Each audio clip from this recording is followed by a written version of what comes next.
Muy buenos días, muy buenos sábados para todo el mundo. Este es un nuevo programa, les damos la bienvenida a El Régimen. No sé muy bien, a esta cámara tengo que mirar, es la primera vez que estamos haciendo esto, así que lo primero que voy a decir es, sepan entender si falla alguna cortina, si falla alguna música. Lo cierto es que somos un grupo de amigos que nos encanta la geopolítica, nos encanta hablar del mundo. Creemos que no se puede entender Argentina sin entender Estados Unidos, sin entender China, sin entender Rusia, sin entender Ucrania, sin entender Palestina e Israel, sin entender lo que pasa en África, en el sudeste asiático, en Oceanía. Argentina es solamente un pedacito muy chiquito del mundo, el más hermoso del planeta, pero no se lo puede entender si no entendemos lo que pasa a nuestro alrededor. Hay cientos de streamings y canales y programas para contar lo que nos pasa a nosotros, muy poquitos para entender lo que pasa afuera, y la verdad es que no se podría entender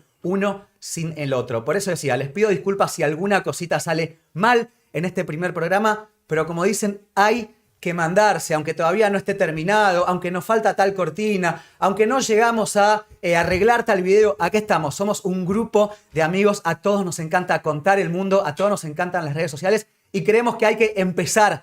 Hay que animarse en este tiempo de que uno duda, que no sabe si va a salir bien, que tal vez dice, bueno, voy a medir a ver las reacciones, si sí, si no, para mal, para bien. Hay que mandarse de una, así que juzguen este programa con ese espíritu de un grupo de amigos que se quieren juntar para hablar de algo que les interesa mucho y que creen que también les puede interesar a ustedes. Eso tiene también que ver con el hecho de haber empezado en noviembre. ¿Quién empieza un programa nuevo a fines de noviembre? No tiene ningún sentido. Pero bueno, dijimos, si no lo empezamos ahora, no lo empezamos nunca y el futuro dirá. Este es el espíritu de este programa. Hablar sobre política, hablar sobre el mundo, entender a Argentina, tratando de ver lo que pasa afuera y divertirnos y discutir y debatir. Quiero que me abran el plano, por favor, porque no soy solo yo. Periodistán, probablemente me siguen en redes sociales o no. En ese caso, bueno, me presento. Tuve la suerte de haber viajado mucho por el mundo, por países a los que generalmente la gente no va. Irak,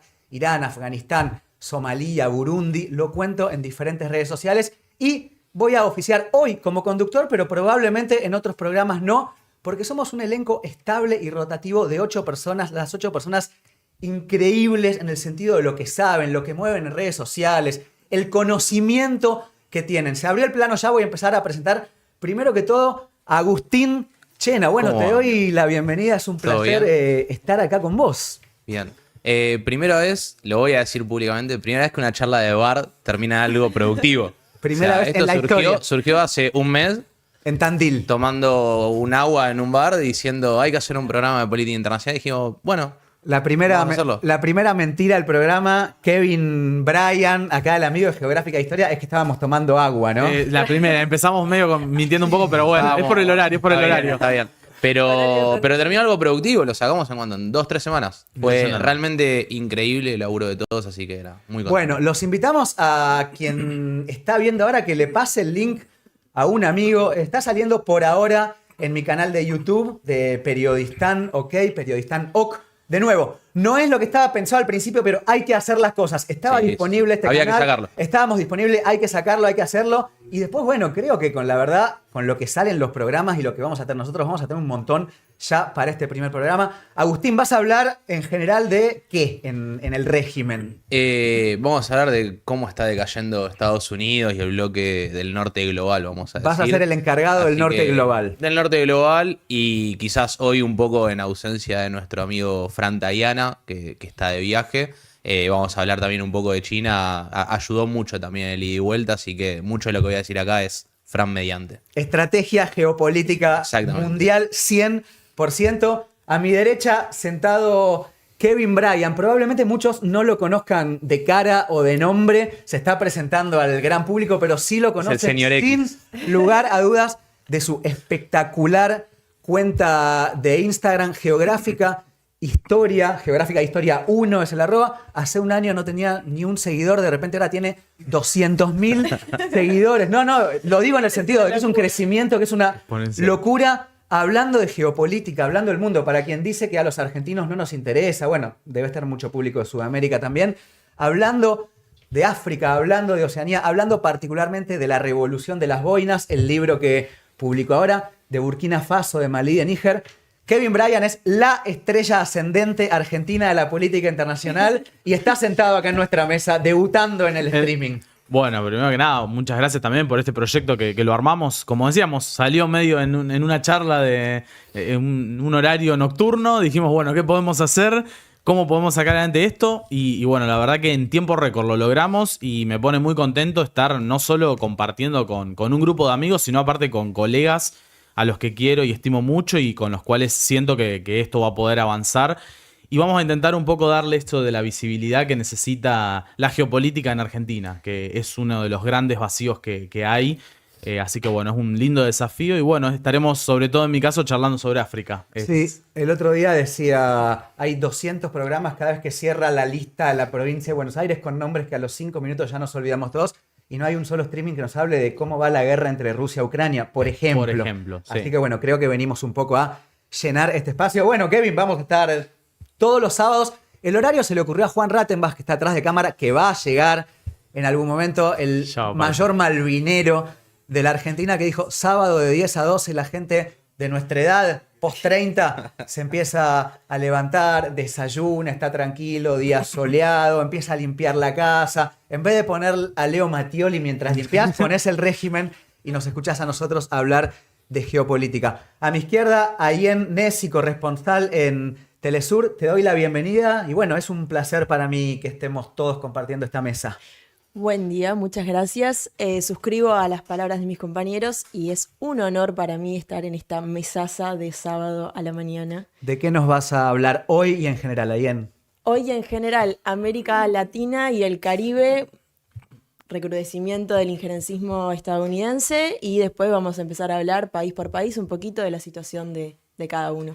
Bueno, como les dije, sepan entender todo lo que puede mejorar en este primer programa respecto a fotito, placa, música, video, cortina. La idea es empezar y poder empezar con ustedes también y que nos digan después, bueno, nos hagan la devolución de lo que les gustó, lo que no les gustó, de qué tema hay que hablar, de qué tema no hay que hablar. Atrás de cámara, y los voy a presentar en la segunda hora de programa, también están María Laura Cibal, especialista en Antártida y en Derecho Internacional. No se habla nada de la Antártida, fíjense lo abarcativo que quiere ser este programa, que vamos a tener un especialista en Antártida. Ya hablamos de Malvinas también con Juan, acaba de presentar su libro. Y está también Pablo Borda, lo conocen todos, el profe. Ayer lanzó sus viajes, se va a ir a las ciudades heroicas de la Unión Soviética, se va a Bielorrusia. La verdad que, bueno, todos vieron, todos vimos sus videos. Ellos vienen también en la segunda hora, espérenlos, porque tenemos muchísimo material. Este es el libro que comentaba, que lo vamos a tener en la segunda hora, el libro que acaba de presentar Juan Rattenbach sobre su visita a las Islas Malvinas. Vamos a darle un aplauso, el primero de este programa. Y vamos a arrancar. Tengo mucha gente acá que, incluso yo es la primera vez que conduzco un streaming, que no está habituada al ritmo de las cámaras, Te noto nervioso. del vivo. Yo hablo, no me importa nada. Yo hablo, pero digo, bueno, si nos pisamos, si uno interrumpe al otro, es un streaming, estamos entre amigos conversando, tomando mate, tomando agua, podrían hacer un mate. Ese es el punto para mí, para arrancar este pimponeo, por favor, que empiece a circular el mate. Bueno, vamos a cebar el primer mate y vamos a arrancar con esta primera sección. Les cuento lo que vamos a tener. Una primera sección rapidita en donde vamos a tocar diferentes temas importantes de la semana que obviamente van a generar discusiones. Si fuera por nosotros estaríamos 6 horas hablando, pero lo cierto es que el programa va a durar 2. Tal vez que en el futuro hacemos un trasnoche, el loco y el cuerdo de la geopolítica y nos quedamos hasta las 6 de la mañana.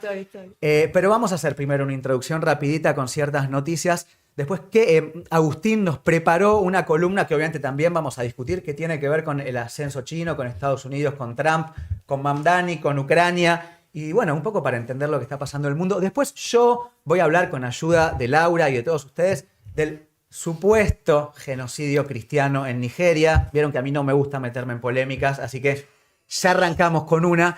Y después van a venir el profe Borda también a ser parte de la mesa y Juan Rattenbach, que nos va a hablar de su libro de Malvinas. Así que creo que va a ser un programa muy cargado para ser el primero. Luego vendrán muchos entrevistados. Se va a sentar acá Lula, se va a sentar Bolsonaro cuando salga de la cárcel, que Vamos lo a acaba traer a Ibrahim de Traoré meter. el año que viene. No, se va a sentar, vamos a revivir a gente para que venga. Sí. Acá van a estar los presidentes de los países sentados. Yo antes en de este- arrancar me Sí. propongo, ¿querés que se ve yo? Bueno, dale, porque Bien. Vamos porque a conductor, ordenar Alguien lo eso tenía por- que... soy hombre, puedo hacer una sola cosa Agus va a poder hacer las dos. a la Vamos. vez. Me han dicho que este primer ping-pong de noticias internacionales con Ayen Nessi y con Kevin Bryant arranca en Extremo Oriente con una nueva, podemos decir, estrategia belicista de Japón, un acercamiento a Taiwán. A ver, ¿cómo es el tema? Rapidito como para que la gente después le quede ahí picando y lo busque en Geográfica Historia. Bueno, sí, indudablemente estamos en un contexto muy particular donde el cambio con la nueva primera ministra que tiene Japón ha sido un síntoma importante en cuanto a la estrategia internacional de Japón. Siempre ha habido hostilidades en términos diplomáticos entre Japón y China, pero en el último tiempo esto se ha incrementado a niveles exponenciales, me animaría a decir, sobre todo por algunos pronunciamientos que realizó la nueva primera ministra en relación a su buen vínculo con Taiwán, involucrarse un poco en un asunto que es de sensibilidad muy notoria para China y que ha llevado incluso a que esta misma semana China anunciara, por ejemplo, la suspensión de compras a todos los que son recursos pesqueros, que están directamente, que representan un ingreso importante para la economía japonesa. Entonces, bueno, parece un mecanismo de presión que está activando China ante estas tensiones donde Taiwán vuelve a aparecer en el centro, ya no con Estados Unidos como actor que históricamente ha servido para la presión en este tema, sino con Japón, lo cual es un factor novedoso. Si no me equivoco, puede ser que tengamos fotitos para poner de cada uno de Sí, este tenemos... ping-pong que preparamos. Como dije, es el primer programa, hay cosas que irán mejorando. A ver, breve. China quiere recuperar en algún punto Taiwán, que para Sí. ellos es la provincia rebelde, la isla que Sí. se separó. Estados Unidos siempre tuvo la postura de Sí. defender a Taiwán, aunque no lo reconoce. Exacto, o sea, Estados Unidos a nivel internacional está plegado a lo que es el principio de una sola China, que reconoce a la República Popular. Pero es cierto que tiene una postura ambivalente en ciertos momentos y hay un acercamiento en algunos puntos donde, bueno, muchos recordarán en 2022 cuando una congresal del Partido Demócrata, Nancy Pelosi, visitó Taiwán. Eso generó una crisis también importante de las tantas que ha tenido el estrecho de Taiwán y que, bueno, indudablemente se van repitiendo en este caso. Y en ese sentido, de repente aparece ahora Japón en escena con una nueva líder. Ahí estamos viendo justamente Exacto. la foto. Bien, me gusta. Vamos a ir ahí. Está bien que nos veamos los cuatro. Se aparecieron como muchas caras en pantalla, ¿no? Sí. Pero bueno, Somos un montón. fíjense, ahí está. Japón, Taiwán, ¿no? Sí, Bueno, digo, Japón, que es un histórico actor belicista del planeta, pero que desde la Segunda Guerra Mundial aplacado. aplacado como Alemania, nunca volvió a esos planos de expansionismo y de repente el mundo está cambiando, otra vez vuelve Japón a decir, che, nos empiezan a interesar otras cosas del vecindario, ¿no? Exactamente, sí, de hecho incluso esto se está reflejando en la política de reforzar la cooperación militar no solo con Estados Unidos, sino con otros actores de la región, y la idea justamente de Japón es volver a ser protagonista en términos militares, lo cual es un factor interesante y disruptivo para los parámetros con los que veníamos pensando a Japón en las últimas décadas. Bien, arrancamos con la primera noticia. Acaban de conocer a Kevin Bryant, el cerebro, la pluma detrás de Geográfica Historia, el perfil que más crece en Instagram junto al del profe Borda. Vamos con el segundo suceso de la semana, que si no me equivoco tiene también que ver con Asia, ¿no? Sí, tenemos esta reconfiguración de Medio Oriente, Bin Salman en Estados Unidos, el canciller sirio en China, que también va a hacer su despliegue. Sí, bueno, indudablemente después lo iremos profundizando a lo largo de los programas, ¿no? Pero hoy el Medio Oriente tiene una centralidad. Fíjense lo que es esa foto, para quien no entiende Sí, de claro, es- geopolítica, y para quien se está desayunando ahora simplemente porque dijo, está Agustín Chena, lo voy a ver. Sí, sí, un sábado a las 10 y 25 Un sábado a las 10 de la mañana. vamos a... Esa es la bandera, el que está a la izquierda es la bandera de Siria, pero la bandera nueva. La nueva, exactamente. La bandera de Siria post Bashar al-Assad.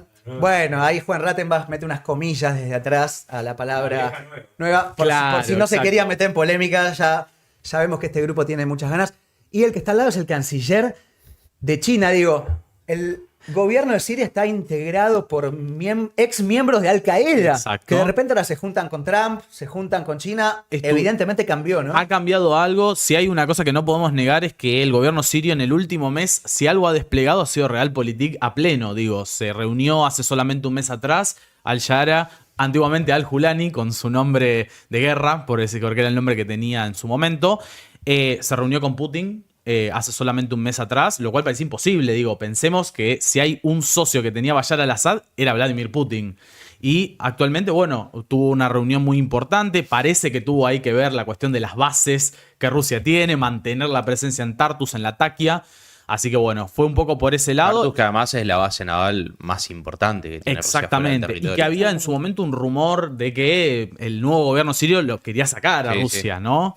Bueno, de hecho, si Siria en su momento no sucumbió ante Estados Unidos, fue porque apareció Putin y dijo, muchachos, yo estoy acá con el interés perpetuo de Rusia por una salida al Mediterráneo, ¿no? Exacto. Y la consiguió Y la en la consiguió. base de Siria y no se fue ahora, más allá de que Assad sí se fue. Exactamente, o sea, hubo un cambio de gobierno, pero como todo, se reconfigura y ahí Rusia indudablemente lo que ha negociado es mantener esa presencia, más allá de que probablemente, como sabemos, hoy Siria también tiene un vínculo muy estrecho con otros gobiernos, con el gobierno de Erdogan en Turquía, bueno, ha estrechado lazos, por ejemplo, en la reunión que tuvo con Trump hace muy poquito tiempo en la Casa Blanca. O sea, una reunión importante. Y la cumbre, la foto que veíamos recién con Wang Yi, que es importante porque hace solamente 10 días atrás el Consejo de Seguridad de Naciones votó básicamente una moción para levantarle las sanciones a Siria y 14 países votaron a favor. El único que se abstuvo fue China.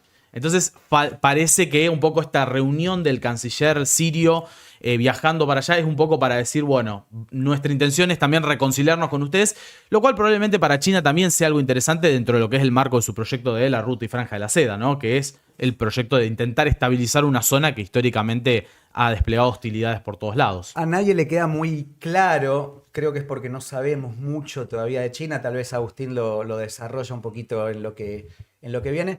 Nadie tiene muy claro qué busca China en Medio Oriente. A veces parece que se mete con todo, tipo propicia una reunión entre Arabia Saudita e Irán, que parecían enemigos reconciliables, pero después se corre mientras Estados Unidos hace.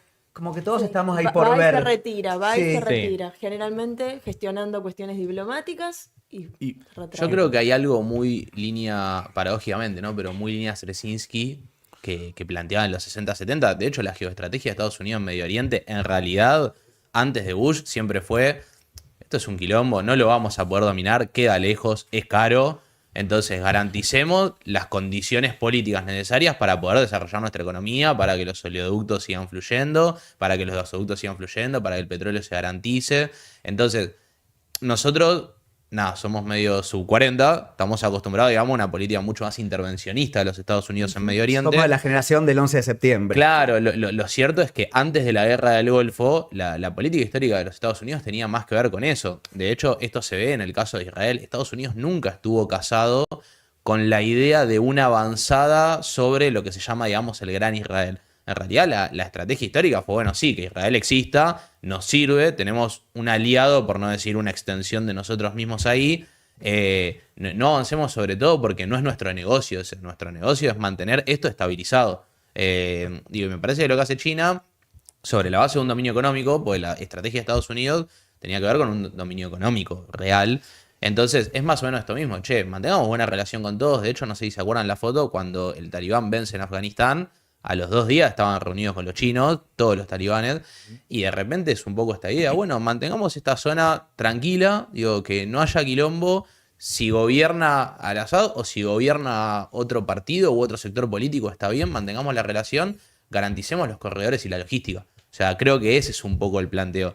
Vienen los yanquis, intervienen, hagan muchachos, van a durar 2 segundos y les va a salir muy caro, que es por eso que Trump se termina retirando. Y tiene que ver muchísimo con lo que acabas de plantear. Y te pido, Kevin, si lo puedes explicar en 1 minuto pensando en los clips de Instagram que vamos a subir después. Cuánta presión. En 1 minuto tenés que explicar lo que dijo Ayen. ¿Cómo fue que hace un par de años Arabia Saudita descuartizó a un periodista en su propia embajada? Lo metieron en una valija. Eso se descubrió. Y de repente ahora Bin Salman dijo, bueno, Trump, te pido perdón, no lo vamos a volver a hacer, ya somos mejores amigos otra vez. Exactamente. Bueno, creo que también hay un cambio indudablemente de lo que es la agenda de los Estados Unidos en cuanto a lo que es el vínculo que promovió en los últimos años sobre la cuestión de la agenda de derechos humanos y demás. Creo que para Trump eso no es central. Indudablemente la foto que tuvimos la semana anterior recibiendo precisamente al Yara de Siria con todo el pasado y teniendo en cuenta... Ahí miren a Trump con MBS, ¿no? Claro, Bin Salman. exactamente. Hay un retorno a lo que es el pragmatismo puro y a esta idea de no me interesa qué es lo que hiciste antes y no me interesa si estuvo involucrado un periodista del Washington Post, que fue en este caso... Jamal Khashoggi. Exactamente. No, hay una idea, una necesidad de retomar a esos principios. Y bueno, hoy indudablemente Bin Salman es una figura central en el Medio Oriente, como lo es Erdogan. Y son figuras que para lo que es el armado que necesita Trump en el Medio Oriente, la estabilización, e incluso pensando, sobre todo en el caso de lo que Trump tanto anhela, que es este nuevo acuerdo, esta renovación de los acuerdos de Abraham, sumando a Arabia Saudita en la reconciliación con Israel, indudablemente el vínculo ahí es central. Y me parece que hay una participación notable en ese sentido y un cambio de discurso. A Trump no le importa tanto la agenda que quizás el Partido Demócrata promovió fuertemente en otros sentidos. A quien de repente nos está viendo porque llegó medio de casualidad y está escuchando estos nombres por primera vez, Bin Salman de Arabia Saudita, el nuevo presidente de Siria, el canciller de China. Bueno, hay que empezar a hablar de esto con el tiempo. Se empezarán a acostumbrar. No sé qué tiene que ver que Siria y China se junten con lo que pasa en Argentina. Bueno, tiene mucho que ver la reconfiguración global del planeta en cómo entramos nosotros y más ahora que somos una semicolonia estadounidense, ¿no? Tercer tema que tenían preparado para el ping-pong tiene que ver con Kevin particularmente, que sabemos que es un experto en África, y es, te pido rapidito porque tenemos mucha gente afuera esperando, la reunión entre Malí y Nigeria. ¿Por qué nos debería importar una reunión entre Malí y Nigeria? Bueno, muy poquitas palabras, porque lo que estamos viendo nosotros en cuanto a lo que es la agenda occidental sobre África, yo lo he detallado en mi libro, hay un retroceso en la influencia de Francia en África, hay una presencia bastante robusta de otros países que están creciendo, China, Rusia, etc. Pero esta reunión adquiere una importancia notable porque hace unos 3 años, cuando se crea la Alianza de Estados del Sahel, que es este grupo de países que rompen con... Acá la gente está esperando, la gente se conectó al Instagram para que Kevin hable de la Alianza de los Estados del Sahel. Del Sahel y las trajimos por lo menos 2 minutitos.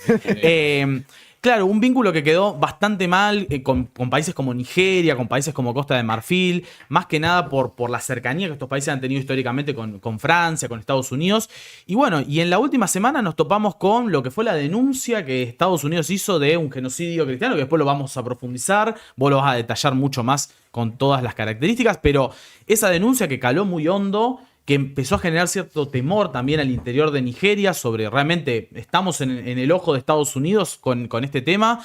Y al mismo tiempo las noticias que circulaban en la prensa francesa de que Bamako, la capital de Mali, parece que estaba a punto de caer por una organización yihadista que es SNIM, Al-Qaeda en esa región. Entonces dio como la necesidad de empezar a articular, volver a juntarse por parte de estos países. Y esa foto que nosotros estábamos viendo recién es eso, es el ministro de Defensa de Nigeria reunido con el ministro de Defensa de Mali, intentando articular una estrategia frente a lo que es la ofensiva mediática que países como Francia o Estados Unidos vienen haciendo sobre África Occidental y la región del Sahel. Esto es medio un cambio en Nigeria, ¿no? Porque Nigeria siempre fue como uno de los bastiones de la Unión Africana, es decir, del occidentalismo en África. Exacto. Y por eso digo, también tan importante. Por eso es tan importante esta foto. No, y además que Nigeria es un histórico bastión británico, podemos decir, en África. Malí es un histórico bastión francés, ¿no? Por las colonizaciones que tuvieron ambos. Pero ambos comparten muchos problemas. Por empezar, el norte de sus países está tomado por el fundamentalismo islámico, que vamos a ver después que no es tan islámico, que se preocupa más por cuestiones económicas que religiosas y que usa el Islam como bandera o como excusa, mejor dicho. Pero bueno, es importante en el sentido panafricanista, casi que lo decís, de que uno de los países fuertes de habla inglesa se junte con uno de los países fuertes de habla francesa. Bueno, significa que están pasando cosas, ¿no? Indudablemente. Ayen, vamos un poquito a Latinoamérica, ¿no? Sí, A los lugares que tenemos más cerca. Vamos a pasar rápido por este histórico péndulo que suele acontecer en Latinoamérica. Pasamos por las elecciones de Chile. Jara venció a Kast, o sea, la expresión de izquierda del gobierno de Gabriel Boric, le gana a Kast en las elecciones, expresión de derecha, por 3 puntos de diferencia, no alcanza, van a segunda vuelta, 14 de diciembre, elecciones en Chile. Lo que fue esta experiencia del gobierno de Boric puede perder, digamos, en las próximas Creería que va a perder. elecciones. Muy probable. Es muy probable que pierda, porque bueno, la derecha ya se organizó, va a ir toda en contra de Jara, así que 14 de diciembre. Estas elecciones fueron con voto obligatorio en Chile, 85% de participación, altísima, a diferencia de lo que venimos viendo en Argentina, así que hay que, estar al pendientes 14 de diciembre, este nuevo giro en la política chilena. Después, ¿qué? A ver, Jara del Partido Comunista, como Chena. Ya arrancan los carpetazos. Un meme, nace un meme. No, Jara, que es del Partido Comunista, quedó primera por 2 puntos. 3 puntos. 3 puntos. Segundo quedó Milei más Villarroel. Tercero quedó Patricia Bullrich. Cuarto quedó Bolsonaro. Alguien en Twitter hizo, Quinto quedó Donald los Trump. equivalentes y eran espectaculares. Bueno, y eran uno espectaculares. creería que Bullrich, Villarroel, Milei, Trump y Bolsonaro se deberían juntar para el balotaje, y todo indica que va a haber un cambio de régimen, lo voy a decir con esa palabra así fuerte ya que estamos en este programa, que es un país, perdón, en el que yo a veces siento que no pasa mucho, pero tal vez eso incluso tiene que ver con lo acostumbrados que nosotros estamos en Argentina a los vaivenes, y Chile pareciera que mal que mal. Que pase demasiado. O- Estamos acostumbrados. Estamos acostumbrados Ya, a que pase estamos demasiado, mal, ¿no? sí. ¿Qué piensan ustedes? Que vivimos estresados los argentinos. Sí. Y en relación a lo que sumaban, sí, indudablemente da toda la sensación como que va a haber un cambio importante en Chile, que es un poco la sintomatología de época, me parece, en América Latina. Sí, sobre todo también porque lo que se le exigía a Boric de alguna manera, lo que se le había pedido, algunas cosas no las pudo profundizar porque después la gente no acompañó, y en otras, bueno, no alcanzó y se lo están demandando ahora de vuelta en las urnas, y muchas de estas, este cúmulo de derechas que van en contra, la mayoría son pinochetistas, así que lo más probable es que realmente haya un cambio de régimen pronunciado después de lo que fue esta experiencia. Por favor. De ahí nos vamos a Bolivia. Asunción de Rodrigo Paz, nuevo presidente. Bueno, están cambiando los presidentes en América Latina, están cambiando los regímenes. Se me ocurrió una idea, los regímenes, ¿no? Regímenes. ¿Verdad? Se me ocurrió una idea que es la siguiente, porque lo cierto es que como es el primer programa, venimos muy a mil, pero al mismo tiempo yo hablo mucho, queremos hablar mucho, tenemos muchas cosas esperando afuera, y si seguimos con el ping-pong se nos va a ir la hora. Tenemos que presentar el libro de Juan, preparamos varias columnas que estuvimos leyendo y demás. Propongo que se queden ustedes, Ayen y Kevin, antes de que entren Juan y Pablo, para empezar a desarrollar ya la columna de Agustín, que tiene que ver con lo que está pasando en Estados Unidos, con lo que está pasando en Europa, y los invito, ya que ustedes también habían preparado, que lo mezclemos, ya que dijimos que todo tiene que ver con todo siempre. Sí, de hecho con lo que está- último lo vamos a mandar con Bueno, con lo que está Agustín, pasando en que es Venezuela, injerencismo. con lo que está pasando en el Caribe, de repente Estados Unidos desplegó un portaaviones gigantesco, supuestamente para parar a 3 lanchitas de gente que andaba llevando porro por el Pasa, mar. de repente hay mucho narcotráfico en el De repente se Sí. preocupó Estados Unidos Pasa por ahí que anda la cosa. el por el Gerald Ford no es narcotráfico. para eso. Bueno, No es para eso. teníamos para hablar de Bolivia, puede quedar para un próximo programa, teníamos para hablar de Ecuador. Noboa venía muy envalentonado, llamó a un referéndum creyendo que la gente iba a votar para que Ecuador volviera a tener bases extranjeras en su país, como tuvo en algunas la de Manta, ¿no? Que sacó Correa, si no me equivoco. Exacto. No pasó, el electorado le dio la espalda. En fin, teníamos un montón de cosas, pero como dije, esta es la primera vez que estamos haciendo esto, y no es más que un grupo de amigos que se junta y que quiere transmitirles a ustedes la pasión por entender el mundo y que eso sirva para entender también nuestro país.